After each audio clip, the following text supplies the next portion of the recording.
এই ভিডিওতে তোমরা আমাদের পুরো রুম ট্যুরটা দেখতে পাবে। পাটায়াতে আমরা স্টে করেছিলাম নর্থ পাটায়াতে একটা 5 স্টার প্রপার্টি হোটেল কোর্টিয়ার্ডে। আমাদের রুম নম্বর ছিল 2402। ঢুকেই দেখি যে দুটো বেড দেওয়া হয়েছে, এটা ভীষণ ভালো করেছে, কারণ আমরা দুজন মিলে রুম শেয়ার করেছিলাম, আমি আর শিল্পাদি। তাই দুজনের দুটো বেড থাকাতে খুব ভালো হয়েছে। 5 স্টারে একটা সিকিউরিটির বড় সুবিধা আছে, রুমে কেউ নক করে ঢোকা তো দূরের কথা, কেউ চাবিও যেহেতু ইউজ করতে পারবে না, কি থাকে কি টাচ করেই তোমাকে রুমে ঢুকতে হবে। আমার রুমে যেটা খুব ভালো লেগেছিল সেটা হচ্ছে আমাদের পেছনে একটা ড্রয়িং ছিল, ড্রয়িংটা খুব সুন্দর ছিল।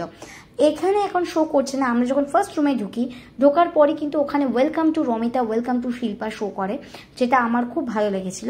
ঢুকেই কয়েকটা ক্লিপিংস আমি নিয়ে নিই। বাইরে থেকে ভিউটা দারুণ লাগছিল, কিন্তু প্রচণ্ড গরম ছিল।